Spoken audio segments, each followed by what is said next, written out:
Hey there, everyone. Thanks so much for joining us. I'm Varn with UCAN. Absolutely thrilled to be joined by Tina Muir of the Running for Real podcast. Tina, how are you doing today?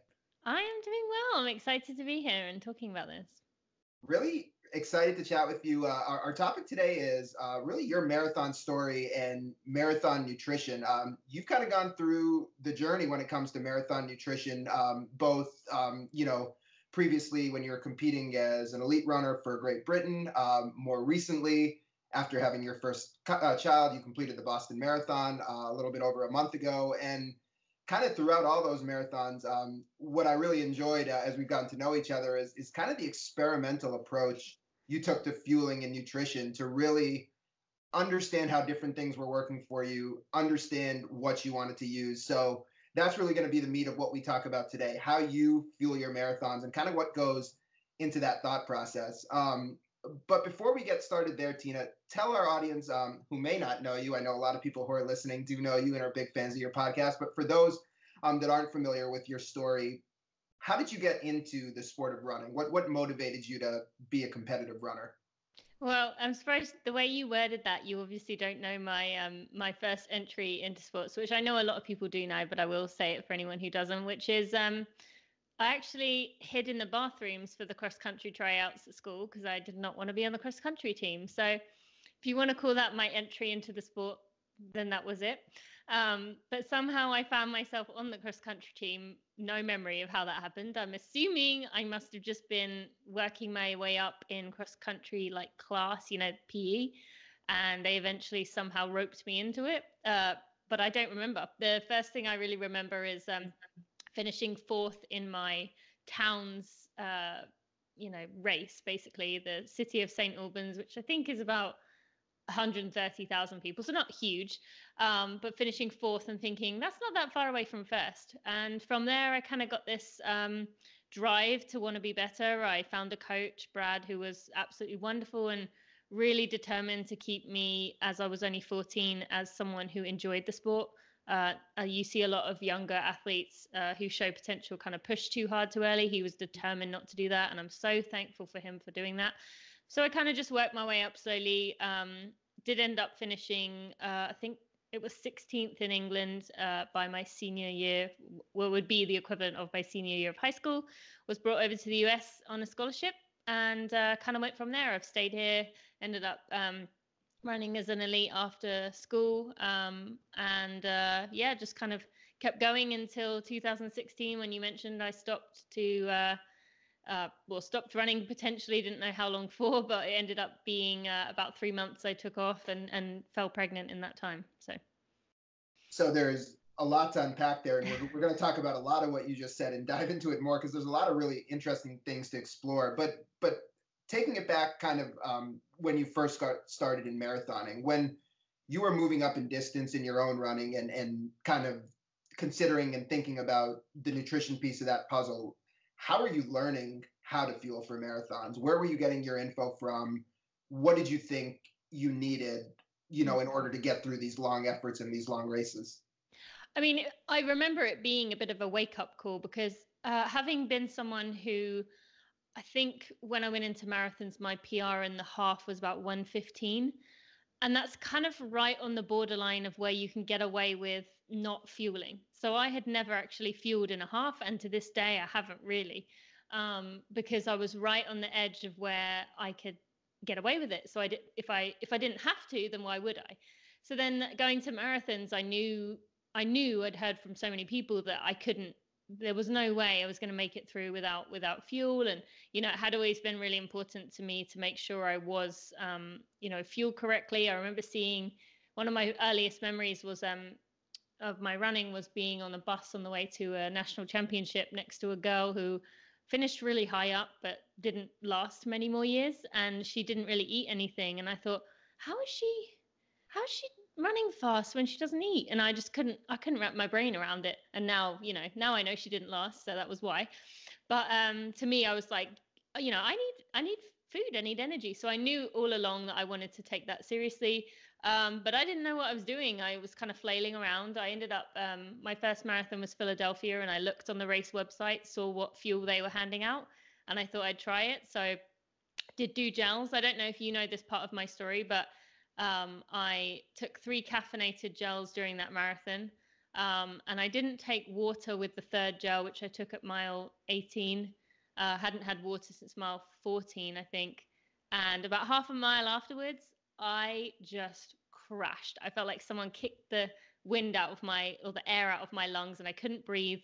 I barely finished that race, and I honestly think a big part of it was the gels and the fact that it was caffeinated, and I wasn't used to caffeine and all that stuff. So that really made me a bit skeptical, but I didn't know anything different. So the next time around, I went for not caffeinated ones, a different brand, and it worked. It was fine. But then I kind of stumbled across UCAN. I can't even remember how. And I just noticed I felt different. I really enjoyed the fact that it wasn't this sudden like buzz and then it disappeared. It was like pulled away from me. It was just kind of a constant thing.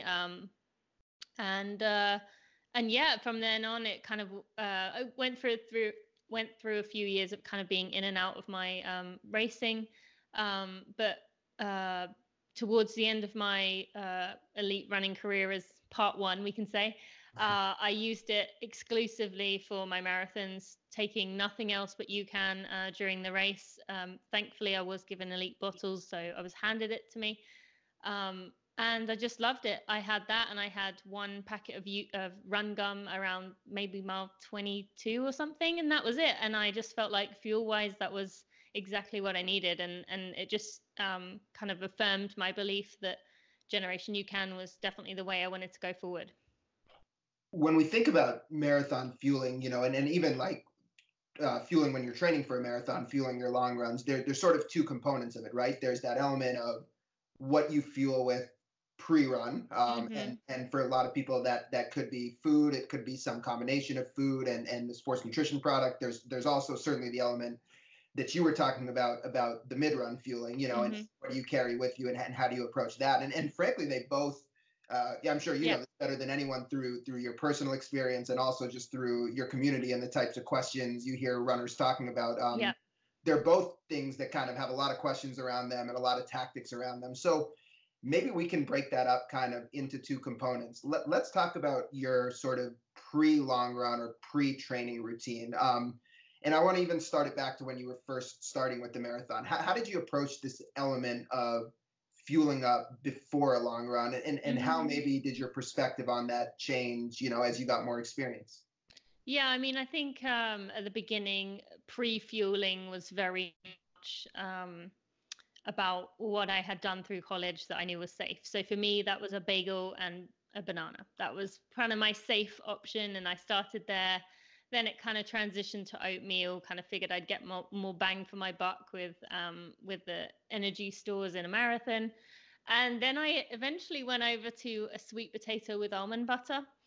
Not sure really where that kind of came from, but I enjoyed it and it worked. And I actually didn't end up, didn't use UCAN before a race actually until Boston Marathon this year, because for me, I wanted to make sure that I was getting my kind of real food source, and I felt like if I was getting it in the race, then I was comfortable with that. But I liked the idea of having something a bit different. But that being said, this year with Boston, I decided to use UCAN as well as my pre-race fuel and during the race. So yeah, I think a lot of it is just kind of experimentation and finding what works for you. I mean, people always ask me what I have before a race, but I don't think many people would say sweet potato and almond butter, but that was something that I felt sat well with me. It had good carbs, and it was, filling, and I actually enjoyed the taste of it. So I think a lot of it is just kind of, I don't know,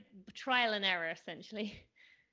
When we're thinking about kind of the sweet potato and almond butter that you're talking about, there's and you even mentioned it when you talked about good carbs, right? There's maybe this element of something that you understand, but perhaps maybe isn't broadly understood amongst all runners, that the type of carbohydrate you consume before you run will have a different type of impact on your energy. And so for you, kind of when you went transition from, kind of what you were eating in college, that bagel, banana, perhaps, more simple forms of carbohydrate, but again, really common runner foods, right? Like something that all runners would say like, oh yeah, I've done that before a run. Then you started moving towards this sweet potato almond butter concoction that's more complex, that's a slower burning fuel source. Was there any kind of thought process or intentional intention behind that? Like, was that what you were trying to achieve? Yeah, the time I transitioned to the sweet potato, I was definitely paying attention to my nutrition. I was working with some people. Actually, I think many people know about my story with amenorrhea and having 9 years of not having a period. A lot of it was I was behind the scenes trying to get it back. And one of the things I was told was to kind of get away from those simple carbs and move more towards complex carbs, move more towards whole food sources. And so a sweet potato just kind of seemed like a good option to try. And it was at that time I was trying to kind of just play around with my diet a little bit. And but it just seemed to sit well, so that was kind of where it was. But yeah, I think there was definitely a conscious choice of trying to pick things that would sustain me for longer, because I knew basically the longer I could go in a marathon without, feeling that kind of hit the wall bonking, whatever you want to call it, the better off I was going to be. So yeah, I definitely was thinking about it as I changed. And that really, kind of when you talk about the use of UCAN for people that may not be familiar with it, that's really the core idea behind UCAN. So Hmm. the super starch, which is the unique carbon UCAN, is giving you a very slow burning, energy Yes. sustaining effect. So let's talk about kind of that your first go round using UCAN before you had a child and ran Boston, which we'll get into here in a moment. Utilizing UCAN during the race, how did that come about, and why is that something you wanted to experiment with versus the gels? You talked about your first few experiences using the gels, and I guess nothing went wrong per se, but you obviously were trying to push the envelope and keep saying, can I do better? Can I do better? So what was kind of the motivation? I think part of it was the just uncomfortableness of taking on a gel. I just hated the whole like thing that you kind of have to do when you're taking a gel, because it's just thick and gloopy and you just don't want to swallow it, but you have to. And I just hated that whole thing of like basically swallowing like slime. And so I like the idea of actually drinking something rather than just chewing it down. If it is called chewing, I don't know what the term would be for that. So that was part of the temptation. I also loved the idea of the story behind it. Talking about Jonah and just the reason that you are a company in the first place, are a product. And I could see how that would apply to marathons. So that was enticing. I liked, I will admit, because I did have the luxury of having elite bottles, that was also tempting, because then I could just take on something every 5K to make it kind of safer, rather than with a gel. If you drop your bottle or drop your gel, well, too bad. Whereas I liked it, if I missed one, I only had to wait 3 miles rather than six, which is what people would typically do for a usual gel. So, yeah, those were the three main reasons I kind of went into it. And I loved the idea that I could make it kind of as concentrated as I like. And I'm sure and I'm sure everyone listening, like, yes, there is a bit of a kind of like chalkiness to UCAN, but I also liked that I could have that and it kind of tasted good. Although I've told you I'm mad at you for getting rid of my favorite flavor. Um, and but then you could have water and it was fine. Like it wasn't a big deal. And I just much preferred that to the whole gel thing. So yeah, the gels never did me wrong. And I don't, as you've mentioned before, it's not a case of you saying you either have UCAN or you don't, or you can do both. It's okay to take gels and use UCAN before. That's absolutely fine. But I kind of liked having it during and just playing. I just felt safe. I felt comfortable.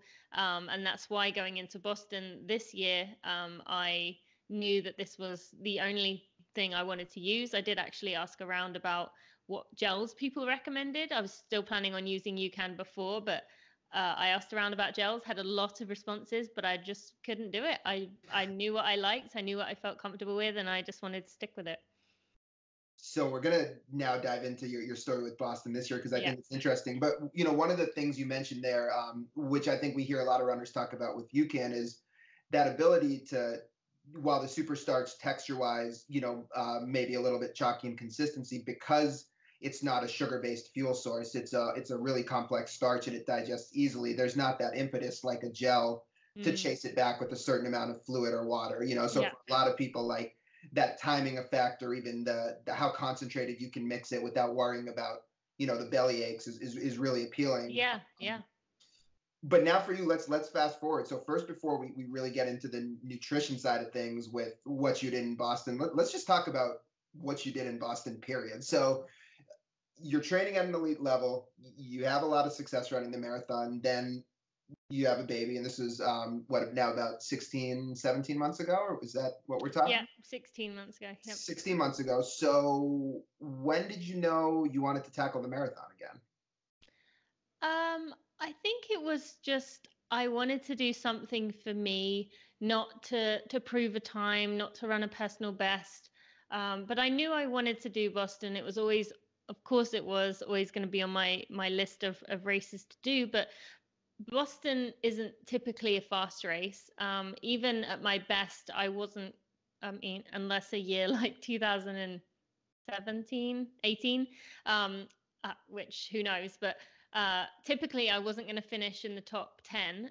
So it wasn't ever going to be like a position race for me. So it just kind of seemed to make sense. Like if I wanted to do a marathon, just to kind of do it to enjoy it and experience the whole thing without having this tunnel vision about finish, that Boston was the one to do, because it isn't about a finishing time. And all the marathons I've done so far have been like fast races, flat races. And I didn't want to go into Boston the first time comparing it to my previous, the London Marathon or Chicago or CIM. Like that just isn't fair. So it seemed like it was the perfect one to do, to kind of check it off my list, do it for me, make it about more than just the race, make it about the weekend, and yeah, just experience it. I'd heard so much like chatter about it over the years, so I wanted to see what the big deal was, and maybe a tiny bit of me wanted to see if it could ever compare to London, because that's obviously the one that means the most to me. So I was curious. So yeah, quite a few reasons. So with all that, I'm sure like you having a certain standard that you're used to holding yourself to, you still probably have certain goals in your mind where you were like, it's about like, yeah, I want to go out there and finish, but I would think for you, it's about more than just finishing. Like, you can finish a marathon. Was there any pressure on yourself to, I know you said you didn't want to compare it to your pastime, like specifically, but did you kind of feel like, hey, I want to at least prove to myself that I can hit this new standard that I'm setting for myself? Or is it really just about, let me see what I'm capable of achieving? Let me give you the answer you don't want to hear first, and then I'll follow up with what you do want to hear.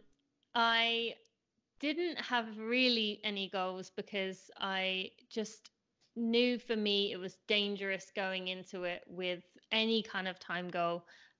Because, even if I knew I mean, best case scenario, I think I could have run 10 minutes faster than I did on the day, which would have put me still 12 minutes slower than my best. Um, but I didn't want to allow myself to get into that competitive mindset, which is why I specifically asked not to be put in the elite field. Now I'm very thankful I did that. But I specifically said I don't want to be put in the elite field, because I knew if I was in there, that kind of what if would keep creeping into my mind. Let's say I had a good few weeks of training, I'd start thinking, well, maybe if I pushed it a little bit more. And I knew I couldn't handle that with what I had going on in my life, but also I didn't want to go there. I wasn't prepared mentally to go to that level that you have to go to reach the top. And so no, I didn't really have the goals. I ran exclusively by minutes. Every single run was done by minutes. I didn't know my pace. So I really didn't have a clue. However, I will say, had I run over 3 hours, which I wasn't that far off, I probably would have been a little bit like, really? I'm that far away. Because I did try hard. Like I ran up to 70 miles a week, still 20 plus less than before, but that's still a lot of miles.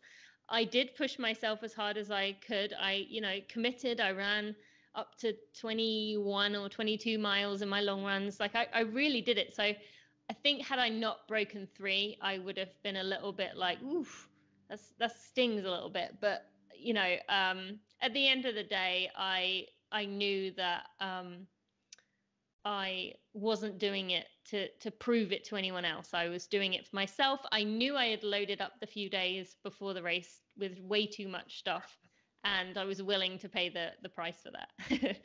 And in your time, you can share your official time with us, but I know it's Yep. 2:58 and change, right? So you Yep. were a couple minute or a minute and change under 3.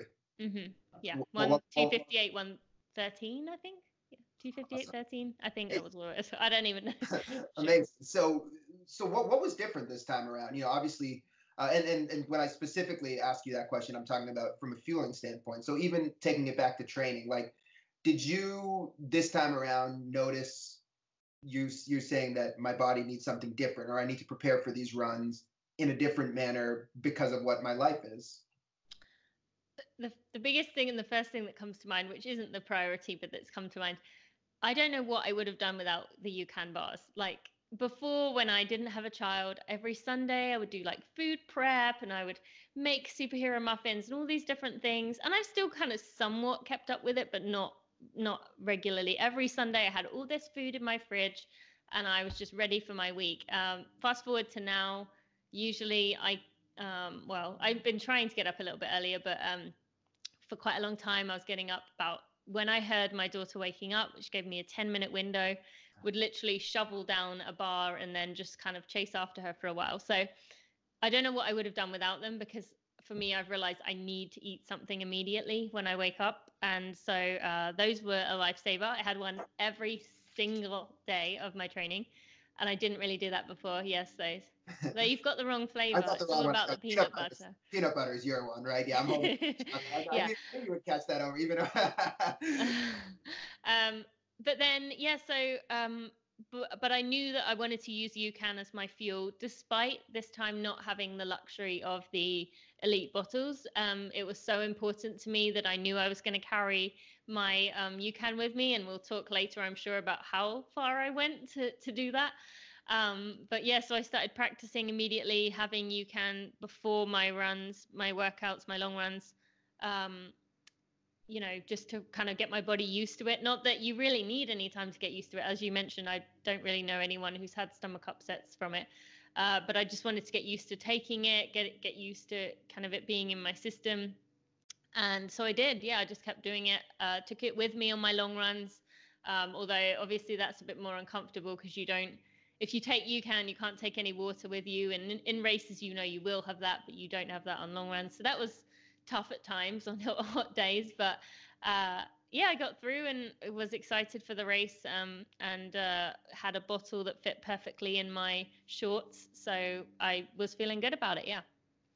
One of the interesting things I think, kind of hearing about the way you've utilized UCAN and kind of your story with it, is so this is what we're talking about here when we talk about the UCAN powder that you've used, the performance energy powder. And you know, you talked both about utilizing it pre as well as during, and it's the same product, right? So there is a way to utilize UCAN where you can preload with it because it's a slower burning fuel, and it allows you to not have to take in much, if anything, for 90 minutes or even longer. And then, like Tina was talking about, when you're running the marathon, of course, it's longer than 90 minutes. So you have to make that decision. Do I carry UCAN with me and fuel up with it again during, or do I take in something else? And you, Tina, have had experience doing both. You know, you've fueled up with something else, and then you've taken UCAN in the middle. You've fueled up with UCAN before. You've taken something else. You've fueled up with UCAN before, and then you carried UCAN. So I feel like, you know, you out of anybody from a marathon situation have kind of tested it in every which way. So let's talk about then specifically for Boston now. So you talked about in training utilizing the UCAN before, which was something you mentioned was kind of different than what you were previously doing, but something you incorporated this time around. And then you also chose to carry it with you. So we touched on that a little bit with the gel conversation, but maybe just again, why did you ultimately decide that in addition to pre-fueling with UCAN, you didn't want to take gels during your run, which is something you had done in the past? Yeah.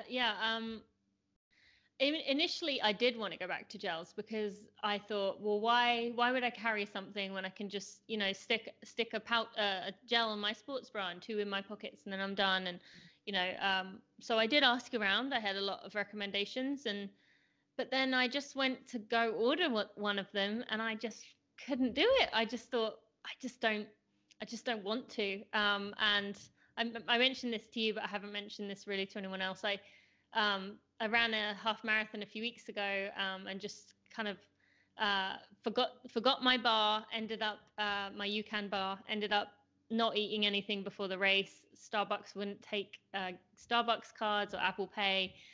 Couldn't get anything to eat. Basically, went into the race without eating and thought this probably isn't a good idea. Even though I wasn't running it hard, I was running with a friend. Uh, but I thought I better take a gel around 10. Did the whole thing trying to get it down, hated it, and just thought, you know what, I definitely made the right choice here, with what I did in Boston, because I just did not enjoy that experience. So yeah, I just decided I wanted to take it. It just felt safe. It felt like I knew I wouldn't have to worry about my stomach. I knew I wouldn't have to worry about getting enough fuel. I knew that would make the concentration levels have to be really high to fit into I think it's a 10-ounce bottle I think I had. So I knew I had to make it concentrated. I think it ended up being about a scoop and a half within the 10-ounce bottle, so pretty thick. But then I knew all I would need to take was just 2 to 3 ounces each time, and have some water with it. Thankfully, there's water stations most miles in Boston, or maybe every mile, so I could take it when I could see a station coming up, and then just have a cup of water with it. And yeah, I just felt safe with it. So that was the best thing for me to do. I just couldn't even imagine doing anything else.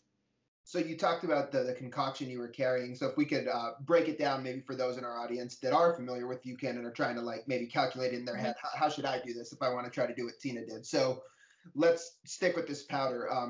Before, how much of the UCAN powder were you consuming, and what was the timing of when you were consuming it? Yep. So I had 1 scoop in, which is I think your recommended dosage. 1 scoop in, was it 8 to 12 ounces? I can't even, it was probably about 10 ounces, maybe 12 ounces that I had before, along with a UCAN bar and 2 superhero muffins that I'd made from Shalane and Elise's cookbook, as I'm sure many people know. I think that's the most popular thing they have. So I had that. That was my pre-race fuel. Yeah, just 1 scoop, and drank it kind of in the 1 hour, maybe an hour and a half beforehand. And then the scoop and a half that you used to make your UCAN gel in your 10 ounces, was that you had one of those to last you for the whole race, or you Yeah. made okay? And what Yeah. was going into it? We'll talk about what actually happened, but going into it, what was your plan for the timing around how you were thinking you would utilize that scoop and a half of UCAN during your race? I actually hadn't thought through the exact number I was going to take it, because like which miles it was going to be, because I wasn't really sure whether there would be water every mile, so I wanted to see what that situation kind of looked like. Wanted to kind of get through those first 4 miles of downhills and then kind of start thinking about what I was doing. So I mean, I think I took it at 4, 8, 11, 15, 18, and then yeah, I think that was the last one I took. So yeah, I just kind of broke it up. I didn't do it accurately, just kind of took a swig, checked it was enough, and then that was it. So it took, 1 swig versus trying to chew down a gel. So that was a nice change. And again, I think it's just interesting to hear how you used it, because it kind of speaks to the versatility of the way people use UCAN. Because we have some people that would take the amount of UCAN you took before, have the gel mixed up, and then they would say, an hour and a half into my race, I'm going to try to suck that all down at once. Or there's the approach you took where it's like, I'm just going to take, a couple kind of gulps of this every 4 miles, or 3 or 4 miles roughly, and both frankly work perfectly well. So it's just interesting to hear Yeah. work for you. So Tina, to close it out, let's tell folks how sometimes even the best plans can go awry. What happened to you on Boston Marathon Day that almost forced you to change your plan, but ultimately didn't force you to change your plan? Well, when I was getting my, as you're told to, the day before the race, you get your stuff out, what you're going to wear. And you don't know this part, but I have recently been using the Marie Kondo method, so I can blame her, to fold my clothes. So I had my clothes folded nicely in the drawer, grabbed my shorts with the pockets in them, as I have like 5 pairs of these Saucony bullet shorts, which I've now told they are remaking again. So anyone I've told they're not, I think I've heard they're making them again. Um, so I went to unfold them on race day, realized it was the one pair of Saucony shorts I have which do not have pockets in the side. And I thought, oh, like, what am I going to do? These have no pockets whatsoever, these shorts. But I had a pair of capris in case it was cold. And so I had the decision to make. Do I ditch UCAN and just go for the gels on the course? I don't even know what brand they were. I have no idea. Or do I wear capris, risk being warm, and just carry on with my plan? And that's what I decided to do. Of course, none of us predicted the sun was going to come out pretty early on, and I was melting, to put it mildly. Capris was not comfortable. I had a lot of people after the race saying, "What the heck were you thinking?" And it wasn't an intentional choice, but that just, to me, I didn't dare do this race without UCAN. That's how much I trusted in the product, and that's 100% true. I mean that. Your first and last marathon in capris, maybe? We don't know. Well, I mean, in that weather for sure. Like, had it been the weather they were originally predicting the week before, I think I would have been fine in Oh capris. yeah, But you would have we been didn't think it was going to hit 70 or close to it on that day. So absolutely. I was actually was lucky enough to somehow, I don't even know how I ended up spotting you when I did around and mile I spotted you. 14. That was, yeah, that you spotted me too. That was crazy. But I was expecting it to be a super chilly day, fighting the rain, fighting the cold, and it ended up being beautiful. Tina, I want to kind of just close this out, just asking you one final thing. So, with we talked a little bit about at the top, you host the Running for Real podcast, and you've built this great online community of runners where there's lots of interaction and lots of engagement. And, a lot of people, frankly, just turn to you to ask you questions like, what do you do? What do you like? Why does this work for you? When the conversation turns to UCAN and you're kind of telling people your experience like you've shared with everyone today, what are like some of the things that stand out in terms of what people want to know about UCAN, or even like kind of how you share with them why it works for you? I think one of the biggest ones I've kind of blasted away in the last few months with what I just did in Boston, because a lot of it was, well, that's all right for you saying you take UCAN when you get someone hands you a bottle on the side of the road. But me carrying it kind of proved that for me, it isn't just about that, because I wouldn't have bothered otherwise, but I did. So I think that one's kind of been taken away because people saw me kind of walk the walk as well. And then I would say a lot of it is about the kind of chalkiness. I think if you're not expecting it, people kind of think it's going to taste like Gatorade, and it definitely doesn't. It is thick. It can be a bit chalky, but I feel like it also is something you get used to very quickly. It's just kind of like, have you ever tried carob? It's like considered a chocolate equivalent. And whenever people have carob, I love the taste of it. But if you ever are eating it and someone says, "Can I have one?" and you're like, They're like, "What is that?" And you say it's carob, and they're like, "What is that?" And I say, "Oh, it's chocolate equivalent." They try it and they're like, "Oh my God, what is that?" But it's because they're expecting chocolate. So you have to go into it thinking that this is not Gatorade. This is not like a sports drink of the traditional kind. And so I think if you can wrap your brain around that, then that kind of helps a lot. And water is always available and always important to you. I would maybe start with a lower concentration. That's what I found to ease people in, to get used to it, and then kind of make it more concentrated as you go. And yeah, I think those are the main two that kind of come to mind for me.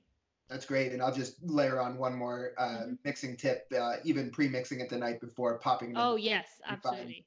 Yes. Yeah, if you're training early in the morning and want to get it in before that, it's a great way to use it. And it makes it not as chalky because it's, yeah, definitely that's definitely a good one. Yeah. Yeah, it's great. I always tell people it makes it not less chalky, and then they're like, why? And I'm like, you know what? I don't really know, but trust me, it makes it not less chalky because it doesn't taste as chalky.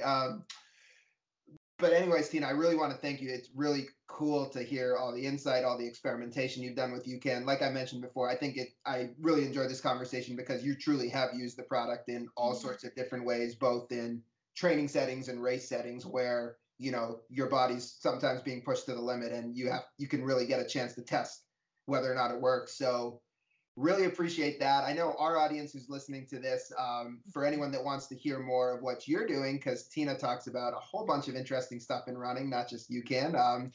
You've got a really great podcast. So tell folks, how can we check you out? How can we get more plugged into what you're doing? Yeah, so my podcast is called Running for Real Podcast, as you would have learned if you didn't already know me through this webinar, that I'm very honest and like to be real with people, kind of, just I I encourage my guests to be that way. And I have I don't know if you want to say talent, but I have a way of getting my guests to kind of reveal things that maybe they haven't said before. And so it's all about being real, being honest. So if you enjoyed this conversation, you probably will enjoy that. And you can find that on all the regular podcast players. So just search for Running for Real, or you can just search for my name, Tina Muir, which is spelled TinaMuir. And that's also the name of my website, tinamuir.com. And you can find me on all the social media channels. So yeah, I post on all of them quite often, and would love to meet you there. Awesome. Well, Tina, thanks so much for giving up some of your time for us. Really, really appreciate you sharing your insight with our audience. And everyone go give Tina a follow. She's really, really fun, really interesting. You'll love what she puts out there. So check her out, check out her podcast, and we will see you next time.